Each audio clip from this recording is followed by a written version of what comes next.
प्यारे बच्चों, बोर्ड की तैयारी ठीक ठाक चल रही होगी। और आज मैं क्लास 12th का एक नया वीडियो लेके आ रहा हूँ जो है कैपेसिटर, चैप्टर नंबर 2 का। ये लगभग लास्ट पॉइंट की तरफ हम मूव कर रहे हैं, उसका न्यूमेरिकल की तरफ आएंगे। तो इसमें है हमारे पास कैपेसिटर। ये होता क्या है, इससे पहले मैंने 2 वीडियोस बना रखी हैं, capacitor concept for capacitor 1 and concept for capacitor 2। पहले वाली वीडियोस में मैंने आपको इलेक्ट्रोस्टैटिक क्या होता है, कैपेसिटेंस क्या होता है, उसके लिए कुछ प्रॉपर्टीज़ थी वो बताई थी। इलेक्ट्रोस्टैटिक शील्डिंग क्या होता था वो बताया था। कंडक्टर क्या होता है, इंसुलेटर क्या होता है, उन सब के बारे में एक्सप्लेन कर रखा है। और सेकेंड वाले कॉन्सेप्ट फॉर 2 के लिए मैंने बेसिकली आपको डाइलेक्ट्रिक, पहला free charges and bond charges, फिर डाइलेक्ट्रिक, पोलर, नॉन पोलर और पोलराइजेशन की डेफिनेशन और कैसे इनका अलाइनमेंट होता है, वो सारी चीज़ के बारे में डिस्कस कर रखा है। आज मैं नेक्स्ट वीडियो में चल रहा हूँ आपके पास कैपेसिटर है, जो अब एकदम से नई कंडीशन आ गई। कैपेसिटर क्या होता क्या है मैं आपको वो बता रहा हूँ। तो कैपेसिटर में होता क्या करना है ना, कैपेसिटर एक हमारे एक अरेंजमेंट है, जस्ट लाइक दैट। मुझे बाय द वे एक ये बुक पकड़नी है, ठीक है, ये बुक पकड़नी है, बुक फोल्ड ना हो और ऐसे पकड़नी है। तो मैंने क्या किया, इस वाले मैंने दोनों हाथों का यूज़ किया, दोनों अपोजिट है। ये इसको ऐसे पकड़ा, ये ऐसे पकड़ लिया। यही हमारे पास कैपेसिटर, एक तरह से कैपेसिटर क्या है, ये आपका कैपेसिटर है, ये इस टाइप से। तो दैट इज़ व्हाट कैपेसिटर ही क्या कहना चाह रहा है।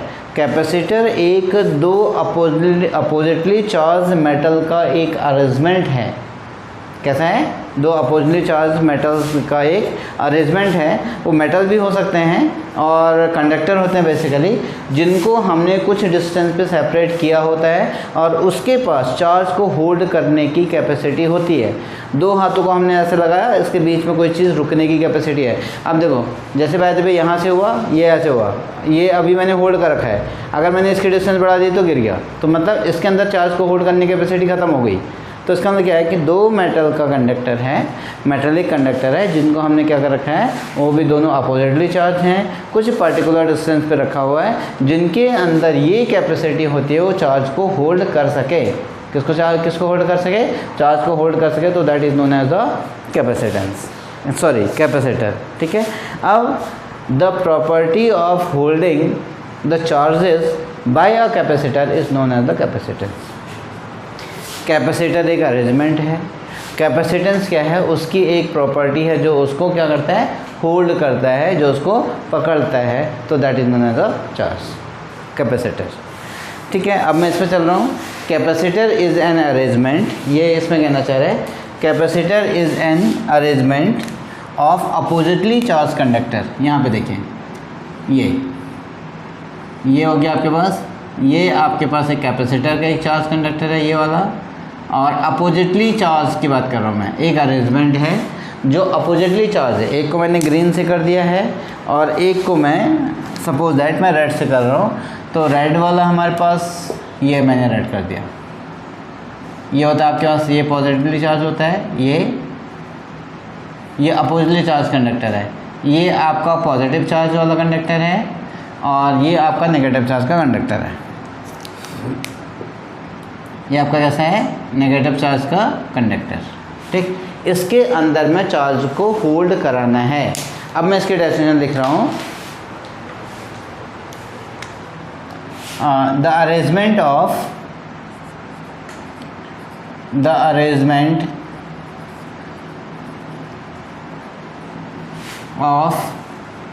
2 oppositely charged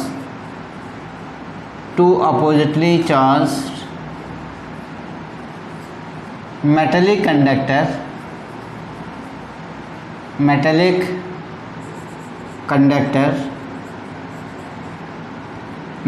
conductors are separated by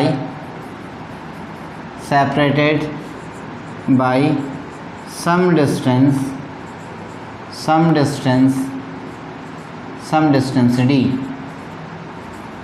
अब आप देखें, इसको हमने क्या किया, इसके बीच में कोई एक पर्टिकुलर डिस्टेंस है, ये डिस्टेंस है d, ये डिस्टेंस है d। पहली कंडीशन, जो मैंने डायग्राम बनाया उसको मैंने लिख दिया। two oppositely, the arrangement of two oppositely charged metallic conductor are separated by some distance d. ठीक है, अब उसके बाद है ये एक ऐसा डिवाइस है, a device which have a capacity, which have a device which have a capacity to hold the charge. A device which have a capacity to hold the charge. Hold the charge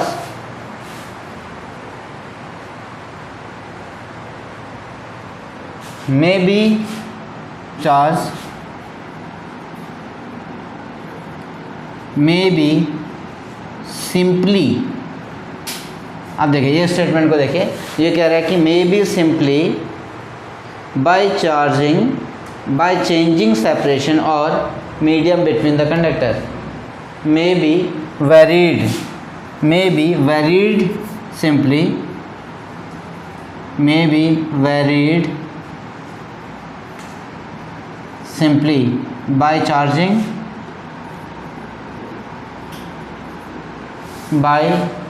may be varied by changing the separation, by changing, ये charging नहीं है, by changing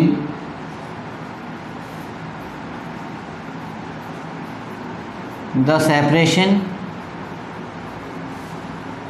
by changing the separation or medium between the conductor, or medium between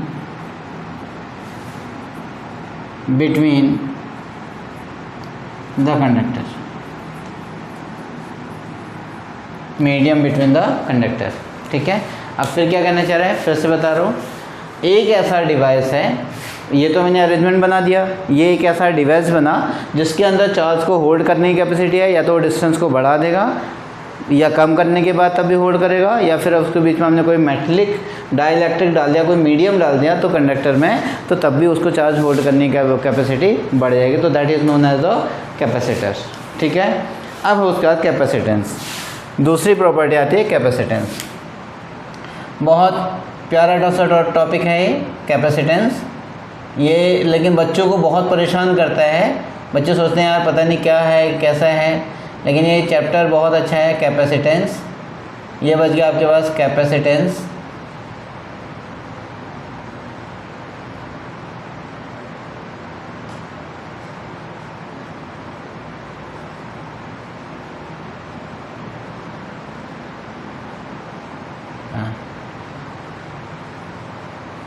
ये क्या है, capacitance. ठीक है, capacitance आपके पास क्या है, इसमें हम इसको ऐसे रिप्रेजेंट कर रहे हैं. Capacitance a property, the property of a capacitor to holding the charge. ठीक है, capacitance it is a property of a capacitor to holding the charge. इसका मतलब हो गया the property of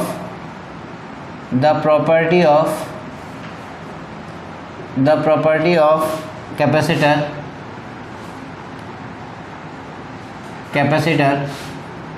to holding the charge. The property of capacitor to holding the charge. The property of capacitor to holding the charge is known as the capacitance. अब ये basically होता क्या है, it is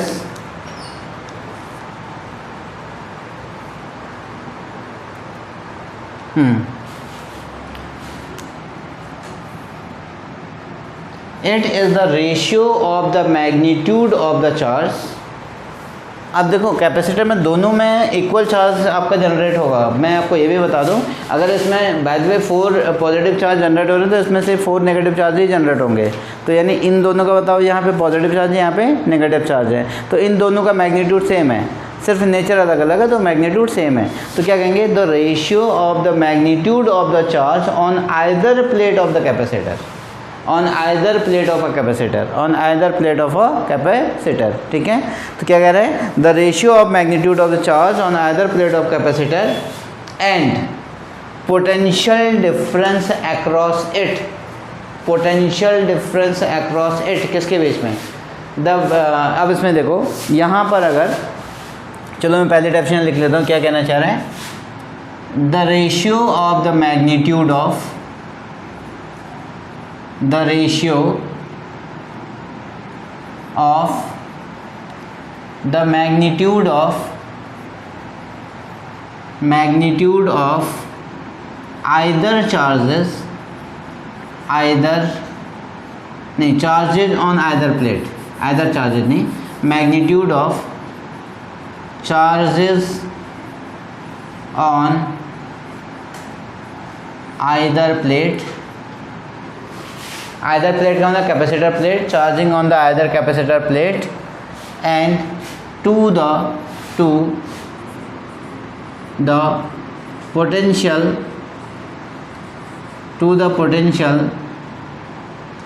difference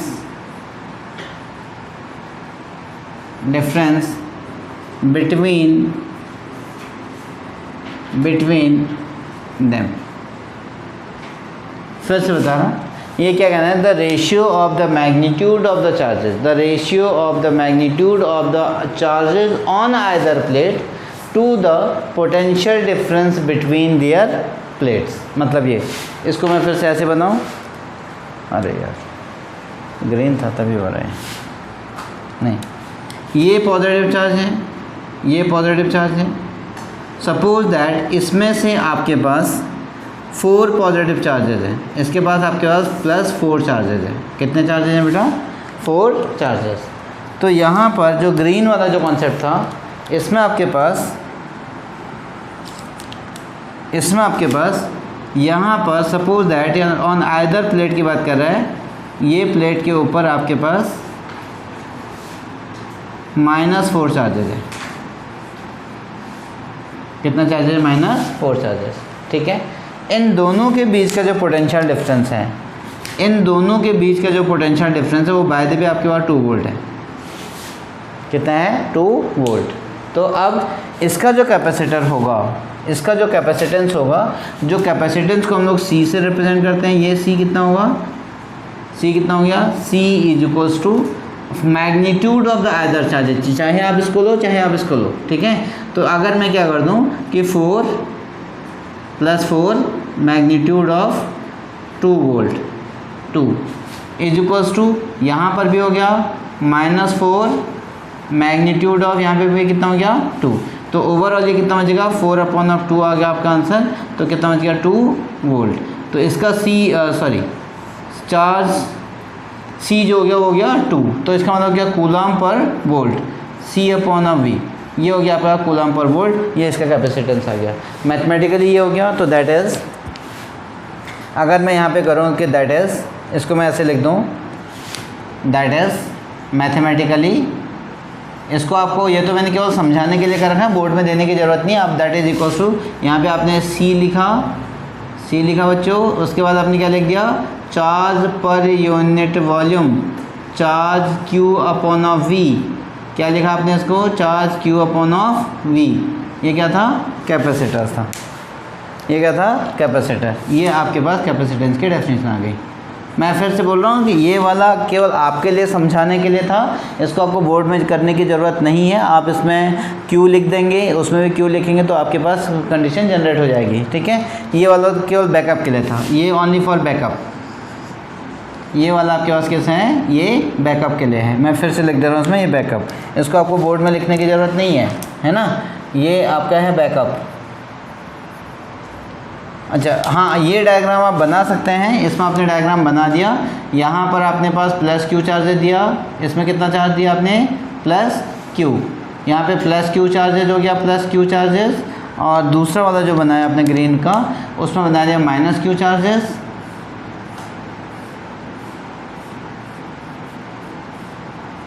इसमें हमने -Q charges बना दिया, ये वाला -Q चार्जेस। और उसके बाद इन दोनों के बीच का जो पोटेंशियल था, जो पोटेंशियल डिफरेंस है वो है आपके पास V। इन दोनों के बीच का जो पोटेंशियल है वो कितना है? V। अब आप कह सकते हैं कि दैट इज़ C = Q/V। मैं फिर से बता रहा हूँ, द कैपेसिटर, कैपेसिटेंस क्या है? The property of a capacity to holding the charges. फिर दूसरी कंडीशन क्या होगी इसमें? The ratio of the magnitude of the charges on either plate and to the difference to the potential difference between the plates is known as the capacitance. Okay, अब इसकी जो unit है, यहाँ पे हम चल रहे हैं, इसकी जो यूनिट है, यूनिट, इसकी यूनिट क्या क्या बनी? पहली इसकी यूनिट क्या बन रही है? इसकी यूनिट बन रही है आपके पास, यहाँ पे हो गया unit of C, unit of C is equals to coulomb, equals to coulomb per volt. क्या हो गया? Coulomb per volt. इसकी क्या यूनिट क्या होगी? Coulomb per volt. और इसको बाद में हम लोग फैरेड के नाम से भी रिप्रेजेंट करते हैं। तो ऐसा यूनिट इसकी क्या है? फैरेड। इक्वल्स टू ये हो गया इक्वल्स टू, ये बचा आपके पास इक्वल्स टू यूनिट ऑफ, इसको मैं अब यहाँ से लिख दे रहा हूँ, अच्छा राइट से कर देता हूँ, चलो, कूलॉम पर वोल्ट और फैरेड, यह है फैरेड, इसका नाम हम बोल देते हैं फैरेड, FARRAD। कैपेसिटर की यूनिट क्या होगी बच्चों? फैरेड हो गई, ठीक है। Unit of C equals to coulomb per volt and farad. अब देखो वैसे भी चल रहा है, देखो कूलॉम यह है, क्या चार्ज की यूनिट क्या होती है? कूलॉम। पोटेंशियल की यूनिट क्या होती है? वोल्ट। तो कूलॉम और फैरेड हो गया। इसका जो डायमेंशन है, इसका जो डायमेंशन है वो कैसे आ सकता है? डायमेंशन, डायमेंशनल फार्मूला, इसके जो डायमेंशन है वो कितना हो गया? देखो पहले बात तो कूलॉम अपॉन टी, इसको हम टी से रिप्रेजेंट करेंगे, तो ये हो गया m minus one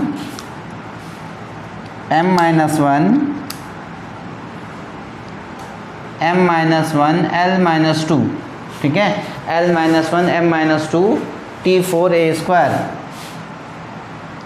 T4A square, ये हो गया, कितना हो गया? m minus one L square L minus two T4A square, ये इसका डायमेंशनल फार्मूला आ गया है। अब इसमें देखिए, ये अब ये है, यहाँ तक तो क्लियर हो गया।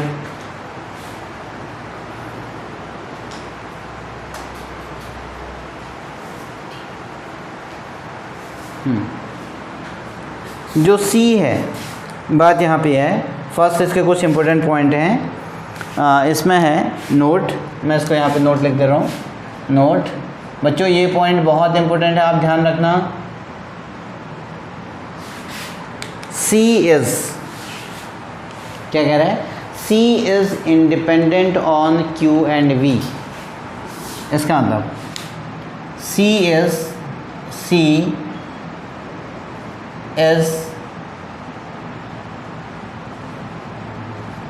independent,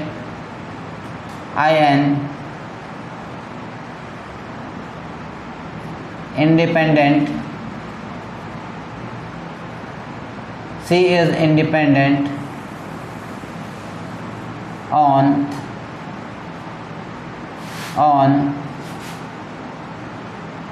Q and V। C is independent Q and V, मतलब C जो है वो ना तो Q पे डिपेंड है और ना V पे डिपेंड है। अब इसका क्या मतलब? सर यहाँ तो लिखा है C equals to Q upon V, charge बढ़ेगा तो कैपेसिटेंस बढ़ेगा। बेसिकली इसके लिए आपके पास क्या कंडीशन है, क्यों कहना चाह रहे हैं? जैसे हमने एक बैटरी को एक चार्जिंग पे लगाया, उस चार्जिंग पे लगाने के बाद हमने उसको पोटेंशियल डिफरेंस देते जा रहे हैं, तो उसका तब भी उसके अंदर कोई फ़र्क नहीं पड़ता। अगर चार्जिंग हो गई, हमने बैटरी पूरी चार्ज हो गई, हमने उसको चार्ज कर रहे हैं फिर भी, तो वो चार्ज नहीं होगा। तो मतलब इसका मतलब ना तो चार्ज के ऊपर डिपेंड है और ना वी पे ऊपर डिपेंड है। तो ये डिपेंड किस में है? ये डिपेंड है geometrical configuration of the system, पहला। और ये डिपेंड्स है, डिपेंड्स ओनली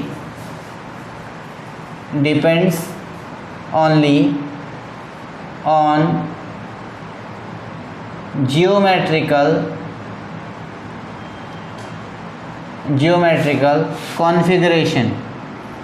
वो किस पे डिपेंड है? केवल जियोमेट्रिकल कॉन्फ़िगरेशन के ऊपर डिपेंड है। किस में डिपेंड है? Depends only on geometrical configuration of the system,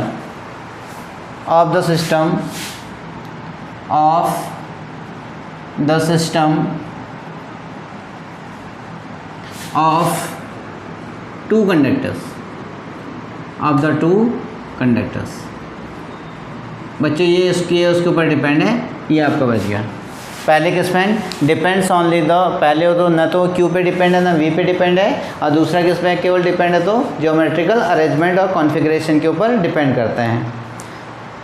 और ये और दूसरा जो डिपेंड कर रहा है, ये डिपेंड कर रहा है आपके पास third point it is depend on, it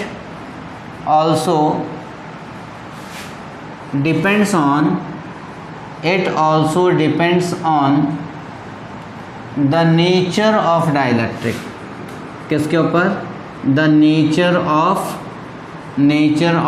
dielectric के ऊपर भी डिपेंड कर रहा है। किसके? अगर डाइलेक्ट्रिक के नेचर के ऊपर डिपेंड कर रहा है कौन? कैपेसिटर। डाइलेक्ट्रिक हम कैसे डाल रहे हैं, कौन से मीडियम में रख रहे हैं, तो उस पर भी ये डिपेंड करेगा। ठीक है। अब उसके बाद रिप्रेजेंटेड बाय, इसको जो फोर्थ वाला जो पॉइंट है, represented by, fourth point represented by, इसको हम ऐसे रिप्रेजेंट करते हैं, एक यहाँ से एक यहाँ से, दोनों इक्वल होना चाहिए, इसको हम ऐसे रिप्रेजेंट करते हैं ये। ठीक है ना। उसमें कोई अभी हम प्लस माइनस नहीं दिखाएंगे कि दोनों आपके बराबर आएंगे। और capacitance with two capacitor, capacitance with ये हो गया represent by, that is the capacitance with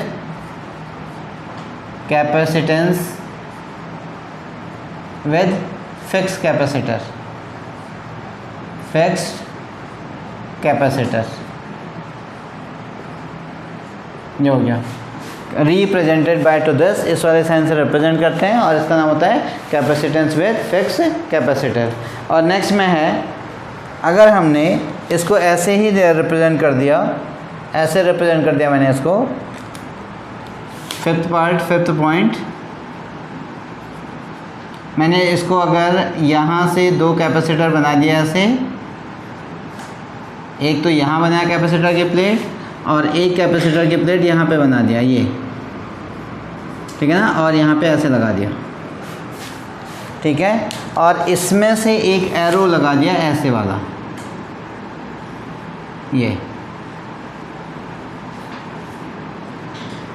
ये वेरिएबल कैपेसिटेंस हो गया। ये कैसा हो गया? Variable capacitance. Capacitance with variable capacitor, capacitance with, इसको मैं लिख दूँ capacitance with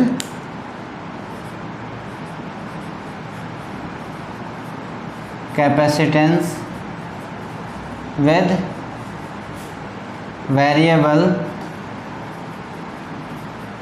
capacitor, with variable capacitor. ठीक है, होप दैट ये दिख रहा होगा, विद वेरिएबल कैपेसिटर। हाँ, कैपेसिटेंस यहाँ पे अगर मैं इसको थोड़ा सा, इसका अभी मार्कर नया है तो इसकी वजह से थोड़ा सा ये प्रॉब्लम क्रिएट कर रहा होगा आपको। कोशिश कर रहा हूँ कि फिर भी इसकी पूरी विजिबिलिटी रहे। कैपेसिटेंस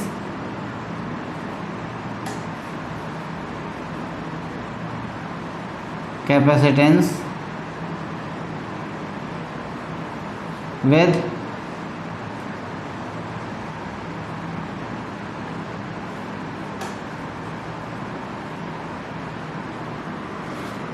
वेरिएबल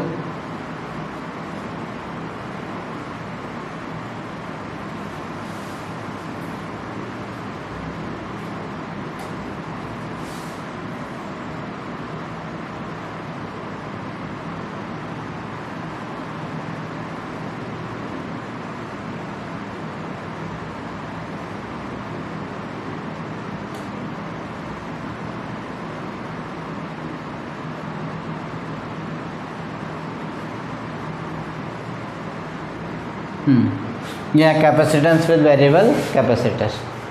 ठीक है बच्चों, आज मैं इतना ही। अब मैं इसके बाद capacitance with isolated spherical charge में कल करूँगा इसको, और नेक्स्ट वीडियो में मुलाकात होती है इसके साथ में। और फिलहाल आज के लेक्चर में इतना ही। होप दैट आपको समझ में आ रहा होगा, क्योंकि वीडियो की लेंथ काफ़ी बड़ी हो जाती है जिसकी वजह से अपलोडिंग में प्रॉब्लम क्रिएट होती है। फिर भी अगर वीडियो नोट्स पसंद आ रहे हों, लेक्चर पसंद आ रहे हों तो वीडियो को लाइक शेयर एंड सब्सक्राइब करना ना भूलें और पढ़ाई करते रहें। टिल देन बाय बाय, फिर से मिलते हैं नेक्स्ट वीडियो में।